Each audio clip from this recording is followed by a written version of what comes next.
Amani, this is how we start Welcome the show. in. We're here. We're here. Lots of laughter in the background. It is Tuesday, August 14th. I love the glasses, man. Do you want to explain the glasses? Yes. Hi, everybody. Hi, Amani. I love it. Just for the audience, so they know, Amani is having a minor heart palpitation right now because in the green room, the guest and I were having a prop off. I learned he's got a lot of props, and I couldn't be left out because I've got a little FOMO. So I gathered some props, and we keep showing the props back and forth. And Amani's like, "We got to start the show. The show must go on. You two clowns, stop clowning around." So, hi everybody. Yes. Happy Monday. Good. Happy Adventures Yes. Business Day. Yes. What's up, Justin? Justin's tuning in on LinkedIn. Good to see you, Justin. Hey, Justin. So, Maddie, I want to find out about your weekend, but first, I want to show you a couple things. Oh, So, sure. I went to my mailbox, and usually I get bills and spam mail in my mailbox, but I got this lovely card here. It's such a pretty card here. Oh. And it says, I open it up. It's like, Amani, congrats on finishing book 2. I'm so proud of you and happy for you. Cheers to the process. So Mandy sent me a note. It's so nice and so thoughtful. So thank you. I wanted to thank you here. You're welcome. Awesome to get nice mail. Well, that's one of our favorite artists, Grant Peacock. He painted that. Sometimes he paints stuff from Hawaii and sometimes stuff from San Diego or Italy, like his travels. But we had just seen him recently. I have all his note cards right here. So I'm glad you like it, Amani. And congrats on finishing your second book. I know you've got edits to go, but that's a huge deal, dude. I'm so proud of you. It's a huge deal. We have a meeting on Thursday. Just great, a huge relief a week before school. And it's a lot. It's 134,000 words before editing. So we'll see what it ends up in, but that's a lot of words there. And then you see what I got on right here. I got my little West Side. Shout out to West Side, who was a guest a few weeks ago. Love my hoodie. Now, how is Glenn doing, man? Oh, thank you. Glenn, be gone. Glenn is going to hell in a handbasket. So for the people wondering, Glenn was what I named my summer cold. And last week and the week before, if you listened, I wasn't at my best. But I'm about 90%, and Glenn's out skis. Yeah, we're kicking him out. We broke up. Yes, thanks for asking. That's good. Kicked him to the curb. Yeah. All right. Shall we have a fun guest today. This is going to be lots of laughter, lots of knowledge. Are we ready to bring him to the stage? I'm so ready. We got to bring Larry up. Yeah. Okay. Yeah. So Larry Long Jr. is here with us. He is a former Maryland Terrapin, a baseball player there. Grew up in the Maryland area like me, Howard County. I was in Montgomery County. A sales guru, professional speaker, professional trainer. What else? There's so much that he does. I want him to share a lot of his greatness and his genius with us. So without any further ado, we have Larry Long Jr., who's here with us. And round of applause.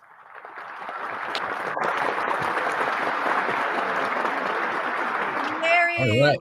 Can you hear me now? I'm just messing with y'all. Yes. I know you can hear me. I got enough microphones to last a lifetime.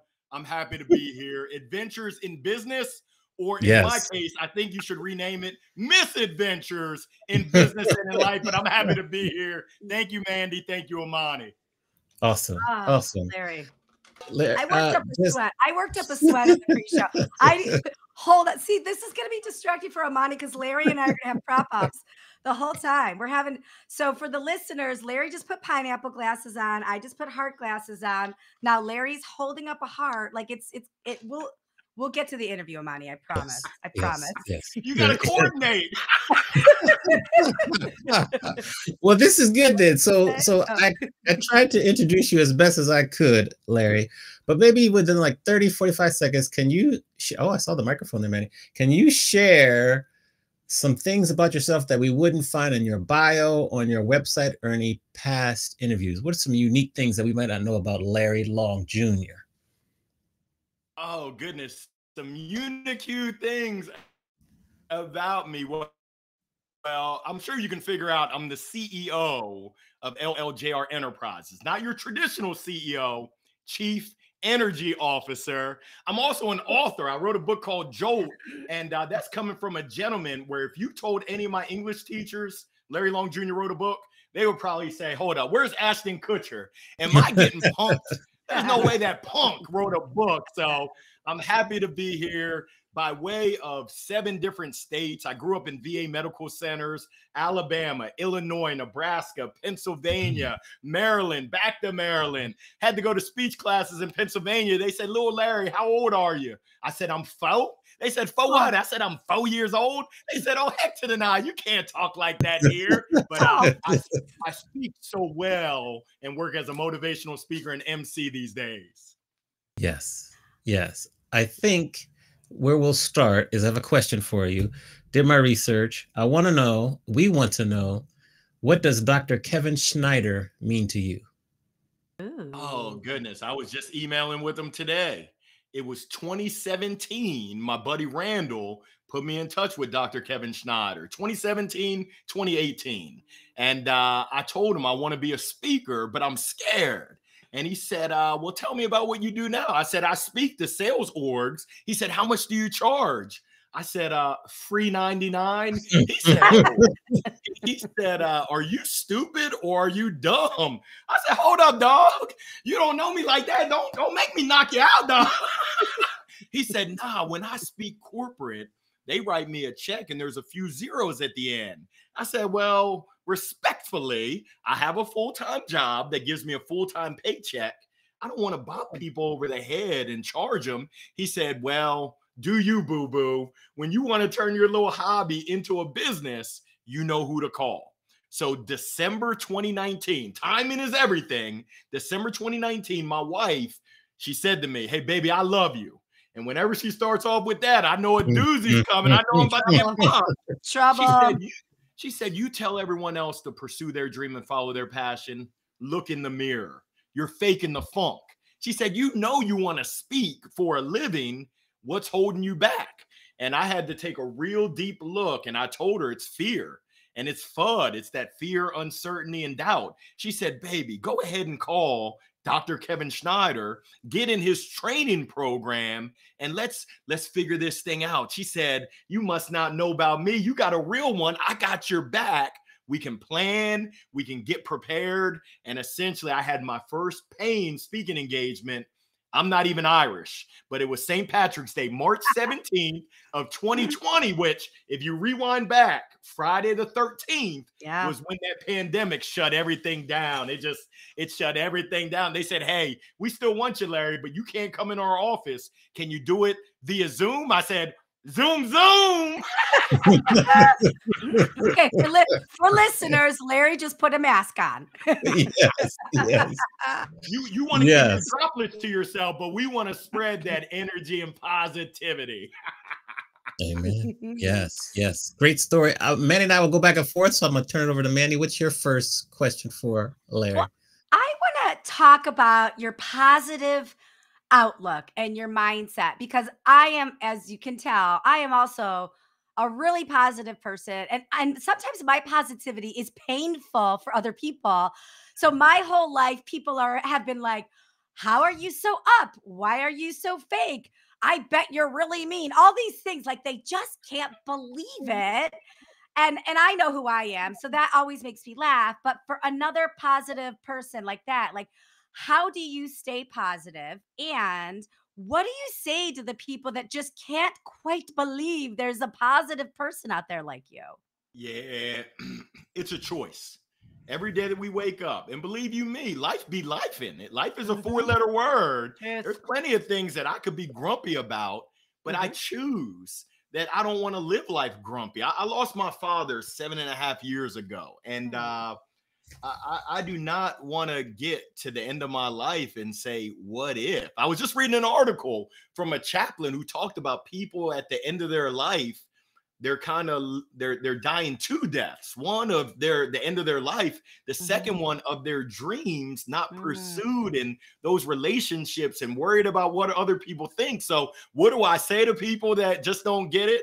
I don't say anything. I say, hey, why don't you try it on for size? It looks good on you, but I just stay in my lane. I try to have an impact, a positive impact on as many people as I can. And just like you, Mandy, I've had people, I'll never forget, I did a training at a new company that I joined, and there were 2 sales reps. I'm not going to say any names, but I'll never forget how they made me feel.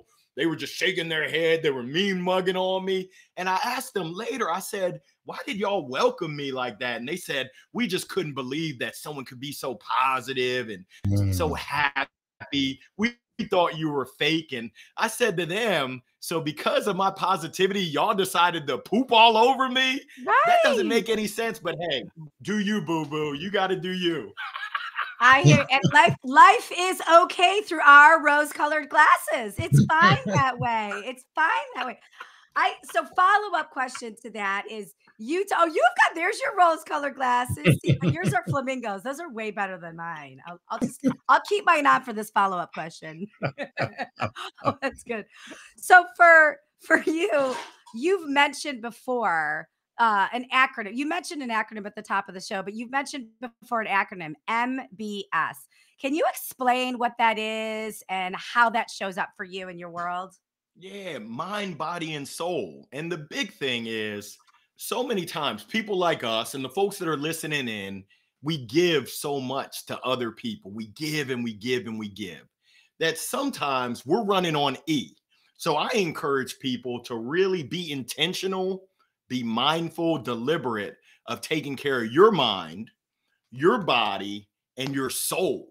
And it really is so important. I think they say you can't pour into someone else's coffee cup if your cup is empty. And I don't drink coffee. I might explode if I tried coffee. I had it one time. I'm a Kool-Aid kid. I did not like the taste of it, but it's so important to make sure that you recharge, that you reset, that you reflect and get your house in order so that you can be at your best to support other people. So that's that MBS, taking care of your mind, your body, and your soul.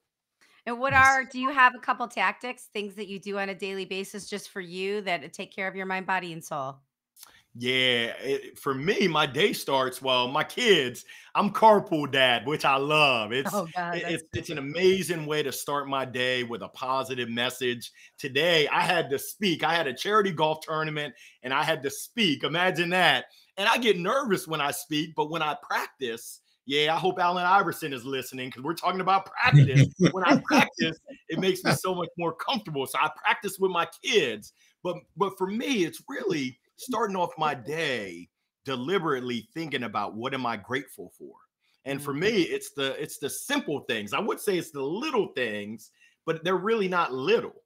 For me, just taking another breath in the morning is beautiful. Me being able to stand on my feet, go out there, and my son, I call him Chef Boyardee. He's cooking up some eggs and some bacon. I mean, he 13 years old, he's fitting to get loose in that kitchen, but it's just a blessing to see his smiling face. My daughter, she's normally sleepy in the morning, but that's all I need. My wife, my beautiful wife, it's gratitude to start my day. Now, do I go through low points? For sure. I love comedy. I just went and saw Aries Spears Saturday night with my wife. My life is comedy as well. I think I said it earlier before, the misadventures. I mean, Amani, we met at a conference. For me and my speaker business, I'm flying. I'm building the plane as I'm flying it. Shrapnel flying everywhere. I got you choked up, Mandy. I'm choked up because it's a misadventure. It's a comedy, but that's what keeps life interesting for me. I can't speak for anyone else, but I'm going to make sure that I have fun in almost everything that I do. Yes. Yeah. And I want to be in that car. I want to be in your carpool. That sounds like an awesome way to start the day. It does. Whatever way you wish for. I'm sure my kids get tired of my corny jokes and I make them recite things just to get their day because it's so important. I work with a coach and my coach, Kristen Fraid, said, Larry, it's amazing how positive you are when it comes to everyone else. You sew into everyone else, you lift them up. It's intriguing that when we start talking about you, how negative you are. You're a negative Nancy, Nellie, negative Ned. She said, you have got to change that. You're holding yourself back. So this year, I've been working on giving myself grace that I extend to everyone else and realizing that it's not beneficial for me to expect myself to be perfect. That doesn't exist. Yeah. So being good is good enough. And as long as I'm learning, I'm growing, I'm working, I'm sharing, I'm caring, it's going to be all right. Amen. Okay. All right. Shout out to Tom Griggs, previous guest that's with us. So good to see you, Tom. Hi, and Tom. Dean is also welcome in. Good to see you both. Now, You Dean knows mentioned a thing or two Kool-Aid. about sales. Yes. Yeah. You mentioned Kool-Aid, Larry. What's your favorite flavor of Kool-Aid? Oh, that's an easy one. Red. I know some people are like, red ain't a flavor, dog. So man, I tried to set him up because, you know, in our culture, you can't say tropical punch or grape or lemonade. You have to say the color: red, purple, orange. So I set him up, and he guessed it so quickly. He did it. He said red right away. My next question for you is, if you were going to define fear, what's your definition of fear? Oh, goodness gracious. It's a natural emotion and feeling. Just had this conversation with my daughter this morning. It's so important for us to take that emotion and overcome it and fight through it. I still have fear a lot. There was a lockdown in my kid's school today. My mind started racing. Then I realized, for me, my faith is important. I realized they're going to be A-okay. Me freaking out, me worrying isn't going to change a thing. So even though I have that fear, it's probably not rational. It's probably not beneficial and helpful. So I told my daughter she had to go to the principal's office for all the right reasons. Her supplies got shipped to the principal's office, and she's a 4th grader. She said, I don't want to go there. And her brother, who's in 8th grade, said, I'll help you out. I said, Trey, we got to let her fight through it. All it is going to Miss Johnson and saying, Miss Johnson, I understand my supplies are here. It's going to be okay. And it's okay to have that emotion. It's okay to have that fear, as long as we continue to move forward and not let it paralyze us, which that's been my default. When I'm not sure that I can do something great, when I've never done something before, my default is to freeze, procrastinate, find something else to distract instead of facing that fear head on. But I'm working on it. I'm a work in progress, and I'm working on it. So I don't know if I answered your question of what fear is, but a lot of times I can tell you it's not real. It appears real. And there's an acronym, fake something appearing real. That's generally what happens. Me writing a book, who would have thunk it? I said, I can't write a book. That imposter syndrome, that voice, I call it Cletus. Come on, Cletus. It's telling me all the things that I can't do. And then my father's voice is telling me, son, I raised you to be a conqueror. Let's go ahead and do the daggone thing. Yes. Love the Cletus Eddie Murphy reference there. Well done. This is a question that Mandy will love. And I've heard you say it before, but I want you to explain it to us. Why do you feel that everyone is a salesperson? Yeah, so my heart, Larry. I know that touches Mandy near and dear. We're all selling. If we're in relationships, if we're living our life, it all comes down to our definition of sales. And I don't care what your title is. If you ever go to an interview, you're selling. If you have kids, you're selling. If you're in a relationship, you're selling. If you go to the grocery store, you're selling, trying to find a parking spot. We're all selling. And I believe those skills that help the top sales professionals to be great can help you in your everyday life to be great. Communicating, listening. We've been blessed with 2 ears and 1 mouth for a reason. So many times people want to talk. No, shut your trap and listen. You can learn so much. Being able to read the room, being able to collaborate cross-functionally, being able to, there's just so many skills. So I believe everyone is in sales, but it's all about your perspective. Great answer there. Mandy, I'm sure you have some follow-ups there because that touched your heart. What do you think, Mandy? I was trying to listen. You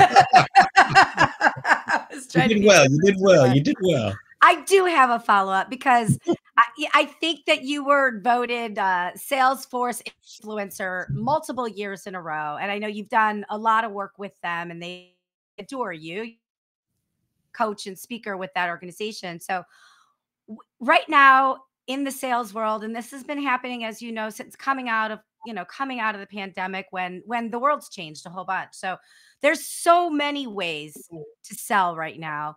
What do you think salespeople or just entrepreneurs are their greatest opportunity to get better at sales? What are like the top two things you think you see a lot of people stumbling and falling with, and you think if they just did this, they could just blow up their business? What are a couple of those things you're seeing right now? Yeah, well, I got three. I'm going to give you three. Number Oh, one, we talked about it before. Listen, shut up. Pardon my French. Parlez-vous français? And listen. Number two, I mentioned this. Allen Iverson said it. Practice. Practice your craft. I see so many sales professionals that are really amateurs because they don't work on their craft. They don't work on scenarios, overcoming objections, doing a demo, negotiating, social selling, you name it. When was the last time, to your listeners and viewers, that you actually practiced your craft outside of normal business hours, inside of normal business hours? I'll give that to you. yeah. Practice. Number three, understand the problems that your potential prospects are facing. What are their true problems? Because what I see is want to lead with the solution. I'm great at this. I'm great. It's like me going to a doctor. I'll give you an analogy. Me going to the doctor and the doctor saying, "Great to see you, Larry Long Jr. I'm the best ankle surgeon in the world." Well, doc, that's awesome. What do you want, a cookie? Yeah, good for you. It's my shoulder. You didn't listen to what I shared with you in discovery. You didn't understand my real problem. You didn't dive in and understand that I want to be able to throw baseball with my son when he plays high school baseball. And that's why, even though I'm scared of white coat syndrome, I'm willing to go underneath the knife to get my shoulder. So many times we're barking up the wrong tree about how great we are at ankle surgery when we didn't even listen to the problems that our prospects want to solve. Come on Yeah. now. Yeah. That is, you hit the nail on the head, because that's one of my biggest pet peeves, especially when I'm on site inspections and I'm looking at a hotel for a future conference, and you give the hotel all the information that they need. You brief with them, you give them everything, you give them every chance to sell to you, and you show up and all they want to do is show you the spa or all the way. And it's like the spa isn't even a part of the program. So I totally get that. Like, yeah, there is a big disparity in listening and understanding the problem. You were quoted also recently talking about community. And I'm a huge believer in building micro communities as a way to be a better prospector. Instead, I mean, using it as a tool in addition to cold calling, but it's a form of cold calling. So, can you talk about your philosophy about community and how that fits in the sales process right now? Yeah, I love this. Mandy, I need your help. There's a saying, it's not what you know, but it's Who you know. in my Steve Harvey Family Feud voice. Survey says, nah.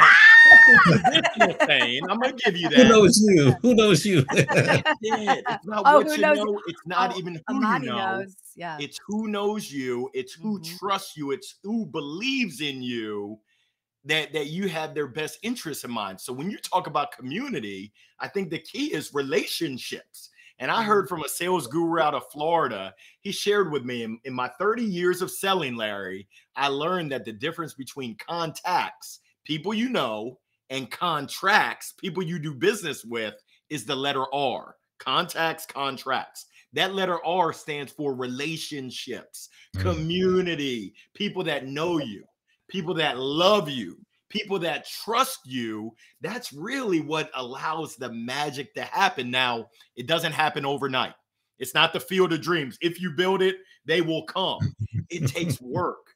I'm not a gardener, but my wife is. And I see the work she does in terms of watering, in terms of planting the seeds, in terms of rolling up her sleeves and making sure the fertilizer, make sure that the soil is rich. It's the same thing in community. I'm going to ask your listeners and viewers, what was the last action that you took? Not what you thought about, not what you wrote about, but what did you actually do to build your community with new potential connections, to strengthen those relationships with existing connections? Have you done the work?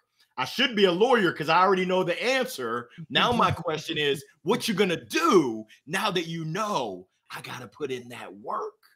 Yeah, planting the seeds, waiting for them to blossom, all that. I love that. And the parasocial micro communities too, right? It's those face-to-face networking events, it's the golf events, but it's also what are you doing to build those online communities, the micro communities. LinkedIn is so powerful. I'm going to give Yeah. y'all's listeners and viewers something they can actually do right now. It's called the hashtag 3-minute challenge, because a lot of folks say, hey, Larry, I would love to, but I don't have time. Well, when I look at your calendar, you got time because you're spending time scrolling through reels. So let's keep it real right there. But the hashtag 3-minute challenge. I need you to go into your Rolodex. I know some of y'all young bucks are like, hold up, is that the fancy watch? Nah, that's a Rolex. Your Rolodex, that's your contacts in your phone. Go to your contact list. And every day I need you to take 3 minutes, find one person that you haven't been in touch with. It could be 3 weeks, 3 months, 3 years, 3 decades. All I need you to do is put some thought into it. How can I surprise and delight them? Mandy, if you were my 3-minute challenge today, I'd go to my best friend Google and I would find a funny GIF or meme about those Toledo Rockets. I'm going to send it to you. And I know that, like Maya Angelou said, people will forget what you said. They'll forget what you did. They'll never forget how you made them feel. I send you that Toledo Rocket. It's going to make you feel good. Amani, I'm going to find a Howard Bison soccer meme. I'm going to send that over to you. I see you chuckling. It's going to make you feel good. You're going to be like, wow, that's some special kind of guy. And I'm not doing it because I want something from you. I'm giving to make you feel good. And I know that the more I give and the more I give with no expectation of anything in return, in the words of that great philosopher, J.J. Walker, dynamite! So much unconditional love. I love that. I love that, Larry. That's great. It's great. Now, when we look at your career, you went like full time with your own business. You left corporate America. I think it was like late 2019, around 2019, correct? I just hit my 2-year anniversary. Okay. It was March 26th of 2021 was when I went full time. I was doing it part time right around St. Patrick's Day, and I'm not even Black Irish. Okay. I want you to share with everyone, how did you get the courage in the middle of a pandemic to step out on your own and really go for it full time? Yeah. It's a word called faith. And I can tell you there was a lot of FUD, fear, uncertainty, and doubt. I'll never forget right around Christmas. I was talking a bunch of smack, which I do. Oh, I'm going to quit. I'm going to quit. Maria, my wife Maria was like, don't say that, baby. You're going to speak it into existence like you tell me. So I was just battling because I wasn't fulfilled. I wasn't happy in corporate America. And I called my mom. My mom said, little Larry, you better pray on it. And mother knows best. And I followed her directions. And March 26th, I got the call from the company that, hey, thank you for coming out. God bless you. And good night. They chucked up the deuces on me. And they said, hey, you don't got to go home, but you got to get on up out of here. It was perfect. I was ready. Timing is everything. When that happened, went outside, did a happy dance, and that was all she wrote. I had 2 paying speaking engagements in April.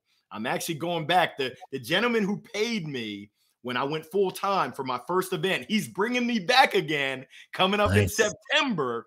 They're going to Cozumel. I said, Craig, I should have said Craig Mack. I said, Craig, can I go? He said, we need you virtually. I said, I'm trying to go to Cozumel. Que pasa, loco? Everything happens for a reason. And in life, there's ups, downs, twists, turns, highs, lows. What I've learned for me is that oftentimes those quote unquote lows, those failures often lead to a window of opportunity opening up. And as long as I don't just look at that closed door and I just, woe is me, I keep my mind open. I look for what is the lesson here. Everything's going to be all right, in the words of that great philosopher, Bob. Yes. Bob Marley. Jerry G, hello. Thank you for joining us. What lessons, because I'm gonna ask this question twice, but I'm gonna ask it now the first time.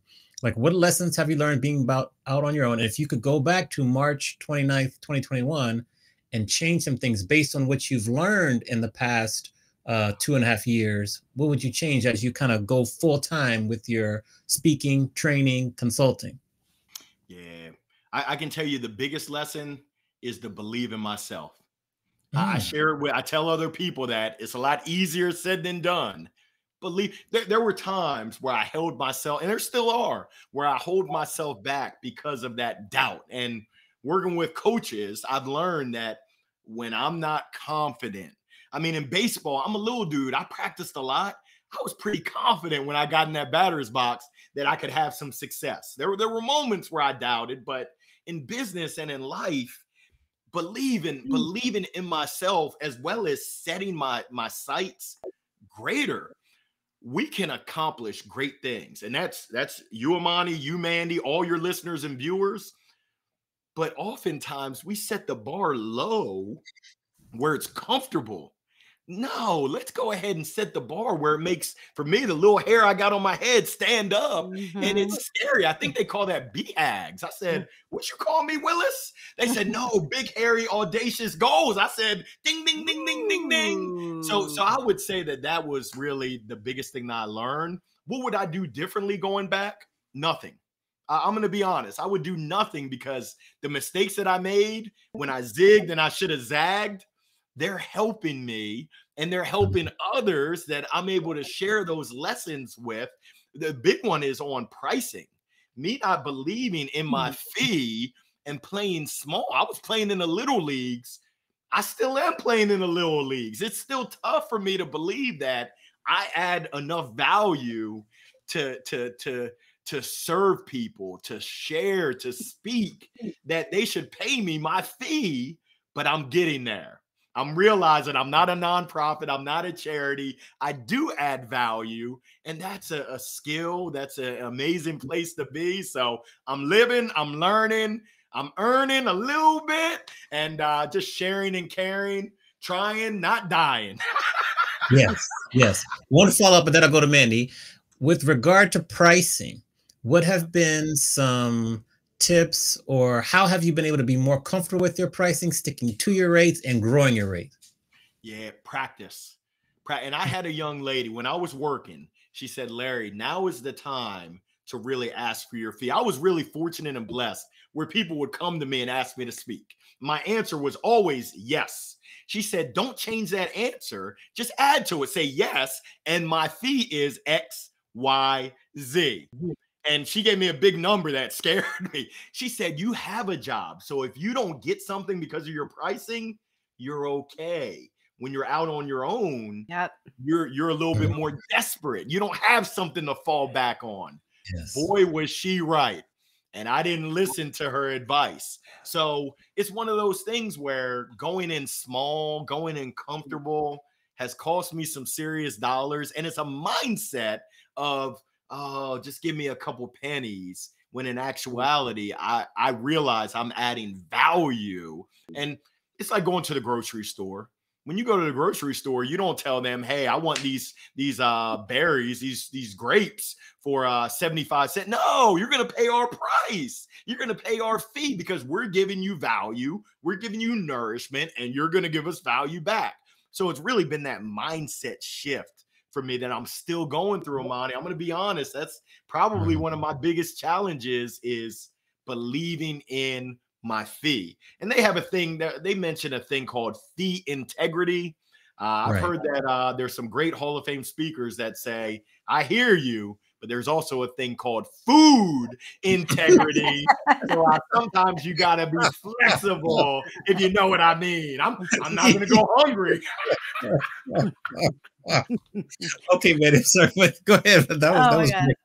I love that. But I think, Larry, I think what you're talking about is very, very important. And it's not just for those of us that are speakers. It's for anybody selling anything that thinks that the buy really just comes down to price, because it doesn't, and I know you speak to that all the time in your sales classes. And, You are so valuable. Like, you will pump up so many salespeople, and all of those salespeople are each carrying a $1, $2, $3, $4 million goal. And if you make an impact on just one of those people, right?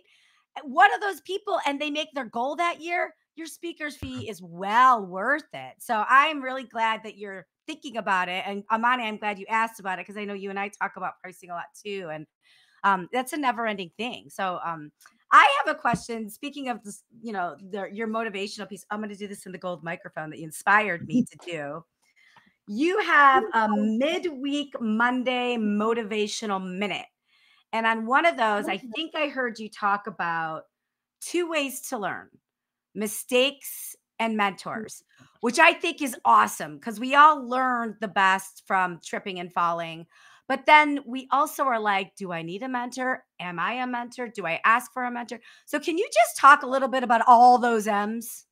Oh, I love it. The midday motivational minute. I started it thanks to one of my many mentors, Morgan Ingram out of Atlanta. He said, Larry, I see you publishing short form content on LinkedIn. That's good.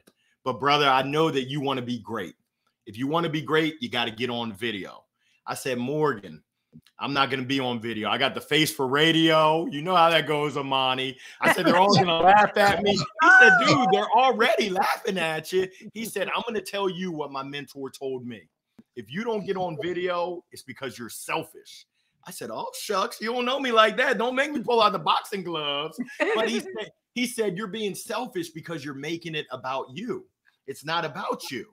If you can impact one person for the positive, it's well worth it. And when he shared that with me, it was on a Friday. That following Wednesday, I went back in my backyard on our porch, turned my camera on selfie video, and I recorded my first midday motivational minute. It was April the 22nd of 2020, in the early parts of the pandemic. Now, mistakes versus mentors was really, it's my story.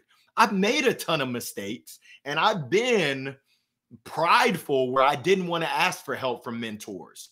And I realized that it's painful to make your own mistakes when someone else has made that mistake and can help you zag when you were going to zig.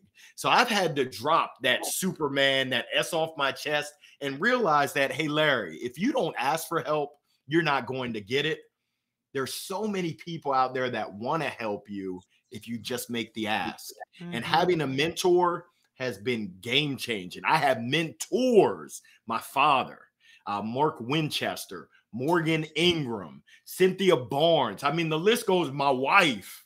I have so many mentors for different aspects of my life. Dr. Willie Jolly, who just got honored with the highest award of National Speakers Association. He's just been so willing to share insights, to open up his community and network with me.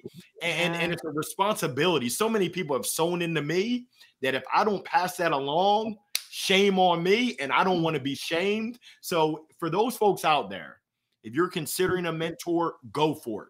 If you're considering investing in coaching, go for it. Because if you played sports, soccer, I know you're a soccer player, Messi. I mean, Amani, I got your wife from Argentina, but we all had coaches growing up. Why don't we have a coach right now in our profession? Why don't we have someone that encourages us, that challenges us, that gives us an outside perspective to help us get to that next level? You might be good, but what if you could be great? You might be great, but what if you could be Mr. or Mrs. Wonderful? Yeah, and I'm so on board with you, and I'm so glad that you address the audience directly, because I think the older we get, the more blind spots we have. And sometimes we think we don't need a coach, like we know everything, or we don't need a mentor, or I'm afraid to be vulnerable to ask for a mentor. So I love that you're just giving everybody permission to be like, get vulnerable, ask for help, be curious, and ask for a mentor. and invest in a coach. All those things are going to make you grow. So thank you so much we for sharing we that. should all be learning. I Yes. attended Tony Robbins Unleash the Power Within the last 4 days, Thursday, Friday, Saturday, Sunday. I just got off the golf course with a gentleman who runs 12 different Vistage groups. Vistage is a CEO mastermind, and he was sharing about the power of community, the power of having someone that sees those blind spots for you in his one-on-one coaching practice. It is powerful. And the most successful people, I think there's a saying, if you want to go fast, go alone. If you want to go far, mount up. You better go ahead and get you a team that's supporting you. Hercules, cheering you on along this journey, along this adventure, along the misadventures. Yes, yes. Many people, they look at coaching and the price tag scares them off. They'd rather use that same money to go on vacation, buy a Gucci bag, you know, stuff like that, buy a big new brand new TV. What's your perspective on investing the money in yourself and its return? It's the wisest investment you can make in your personal development, your personal and professional growth. I've been so blessed. I'm hosting an event. It's a retreat mastermind called Golf and Sales. This is round 2. We did round 1 in Austin, Texas, Lake LBJ in April. We're running it back again, where it's an intimate group, and it's masterminding. We're working on business problems. We're working on personal growth. We're playing golf, which I love. We're building community, just having a great time. And it's an investment. It's an investment of time, of money. But the feedback we've gotten from the attendees and from the hosts is that it's a game changer. So I encourage folks. I've been there before where I was noodling. Talked it over with my wife, and she was like, "You're going to pay a coach how much?" She said, "I can be your coach." I said, "Nah, baby, I love you, and your advice is good, but I don't be listening to you. It goes in one ear and out the other." So having that third-party perspective of someone that's not tied to you, the wisest and best investment. And I will share this with you. You generally get what you pay for.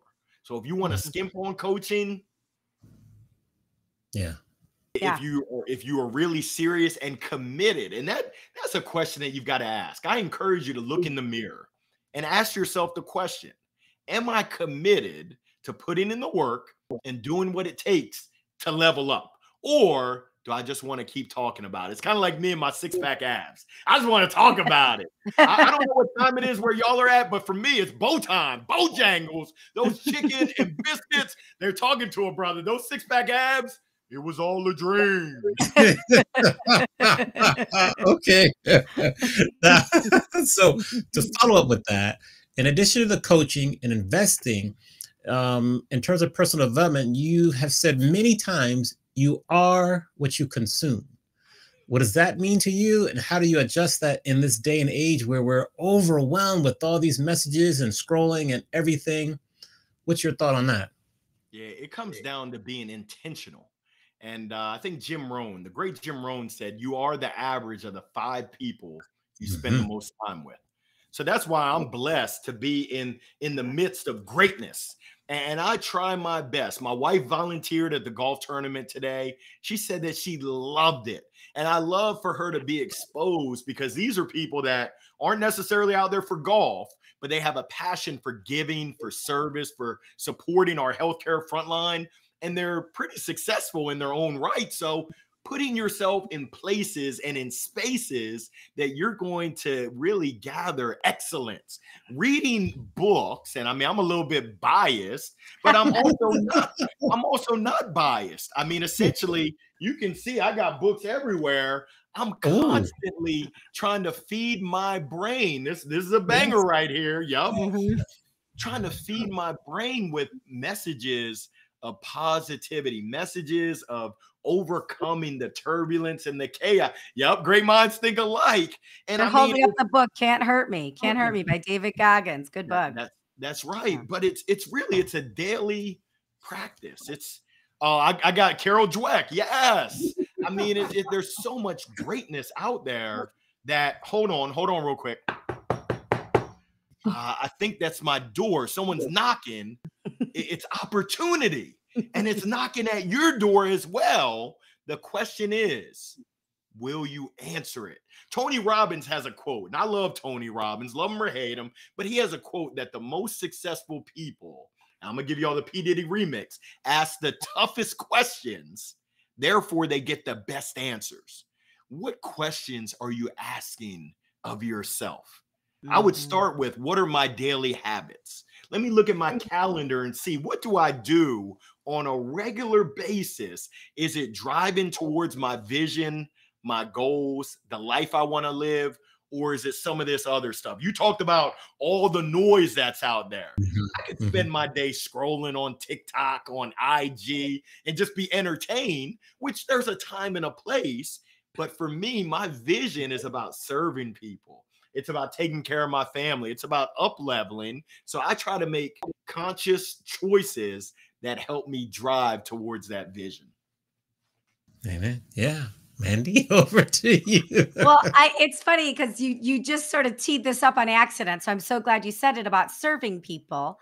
Because I think so many times in salespeople want to talk about themselves or their product. And I think for me, it's a pet peeve that, we're there to serve our customers. We're there to serve our clients.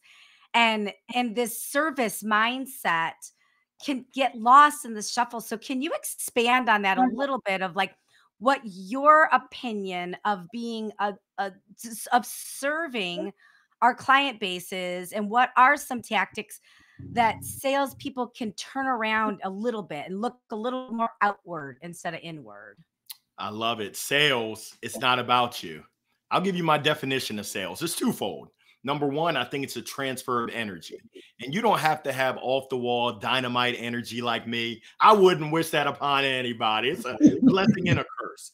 But you better have some sort of gumption. You better have some sort of juice. And the juice better be loose, because our prospects, they can smell BS from a mile away.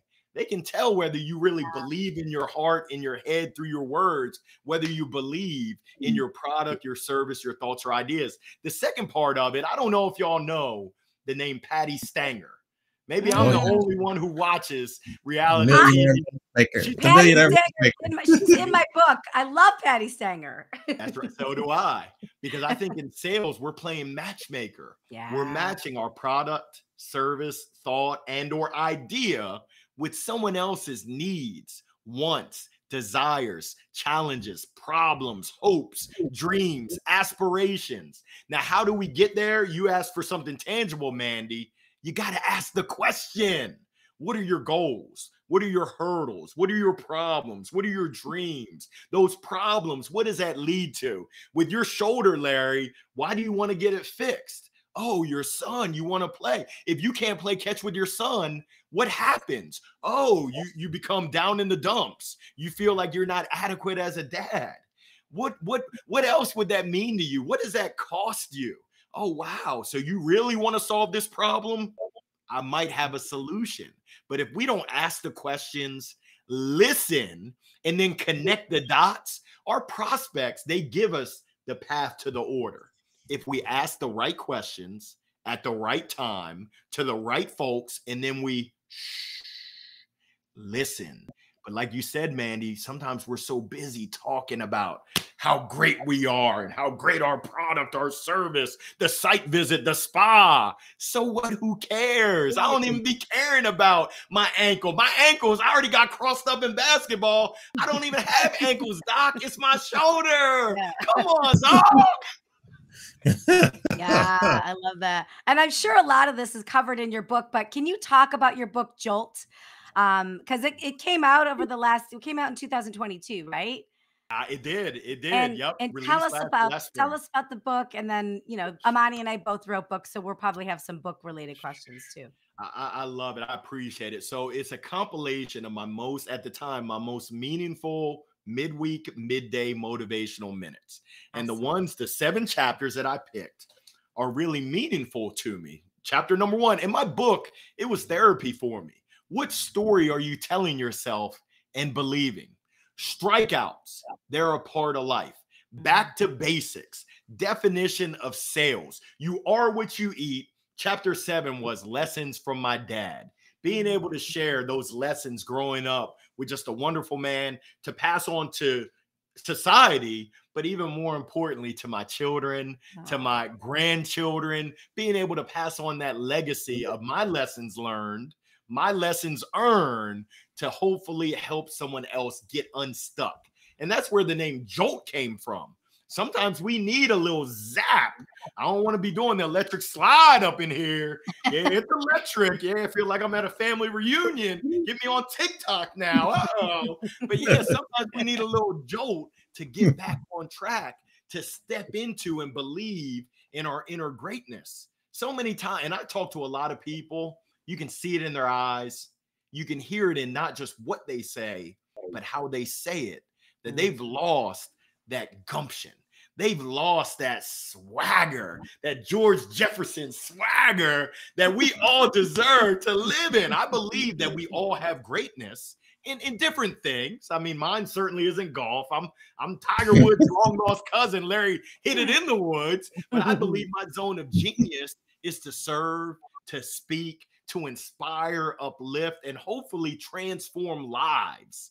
So that's really what this book means to me. It was a message that I needed to hear at that time, and I still need to hear as just a refresher to keep my life on track.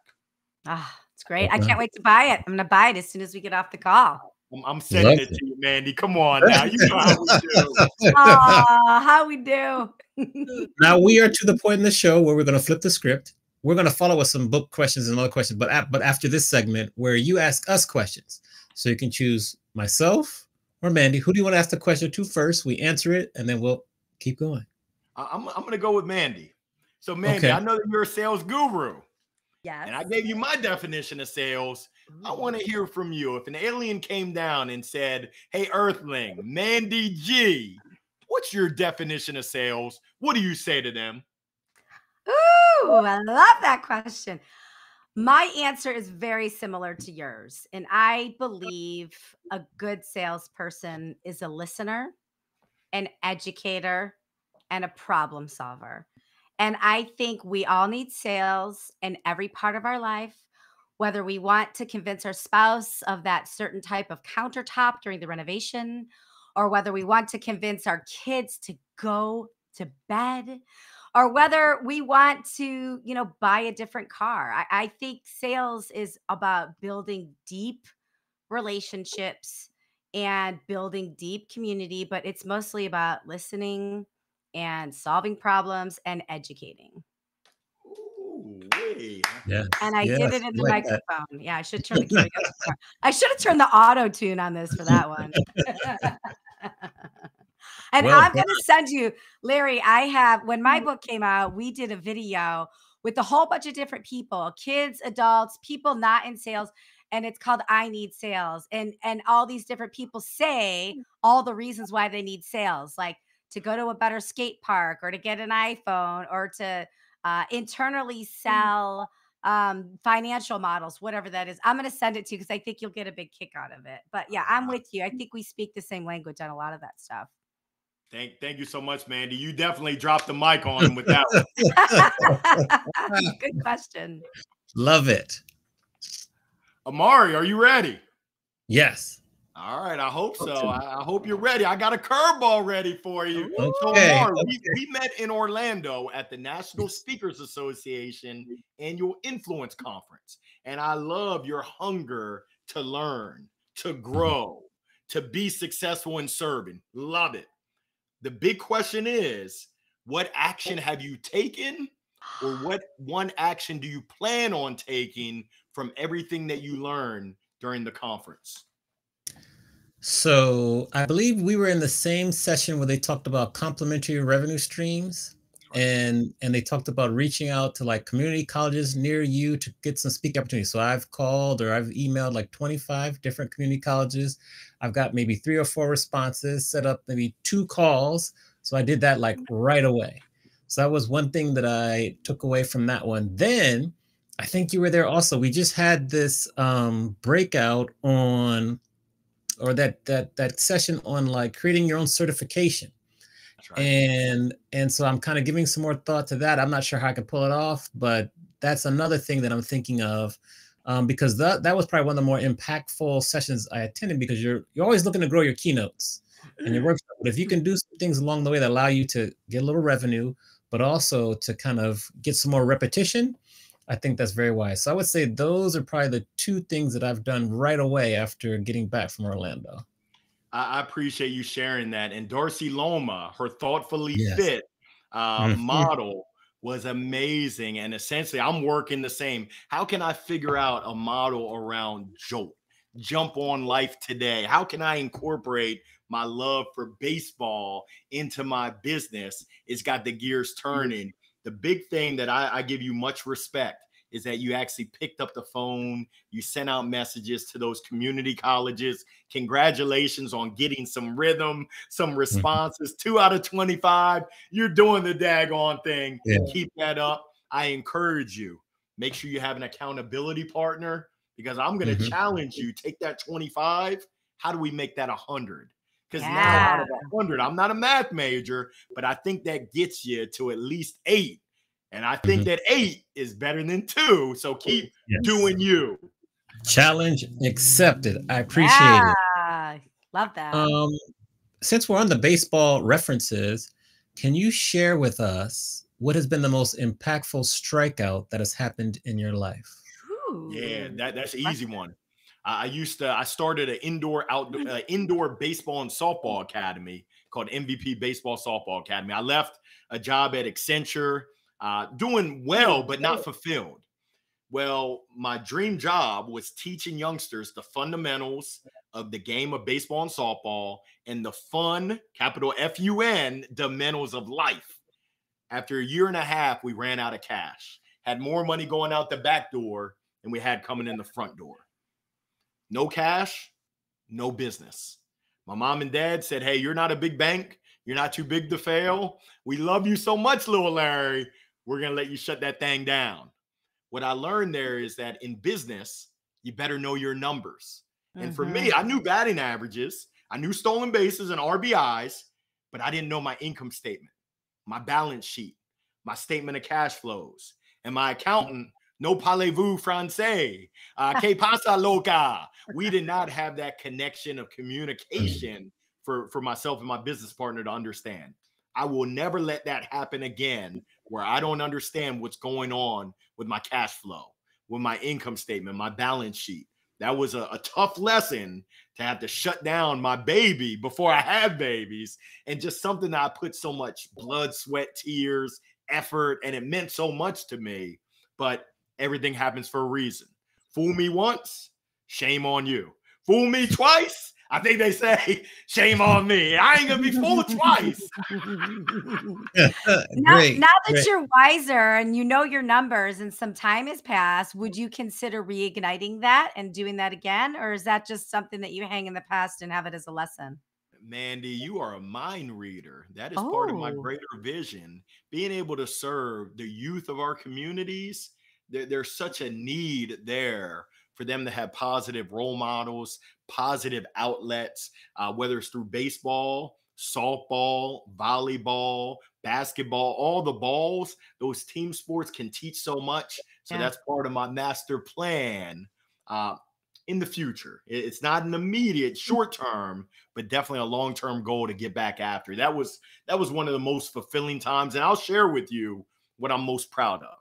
To have my former students who are 6, 8, 12 reach out to me on LinkedIn. Coach Larry, I'll still never forget. Head down, eye on the ball, hard line drives, do my homework, listen to my parents so that I can then transfer that to the ball field. That means the absolute world to me. It really is. You talk about heartwarming. That's what life is all about. That's awesome. Yes. That's awesome. Yeah, keep us posted on how we can support you on that, because that would be awesome to bring back. Our final question would be, I've asked you an iteration of this earlier, but if you would go back and talk to 21-year-old Larry as he's just about to walk from College Park, University of Maryland, and enter the working world, but give him advice based on what you know now, what advice would you give your younger self? Believe in yourself. Believe in yourself at all costs, at all turns. Don't let those voices externally and even internally impact you. Believe in yourself. That would be the biggest game changer that I wish I could tell Larry Long Jr. walking across that stage at College Park, ready to take on the world.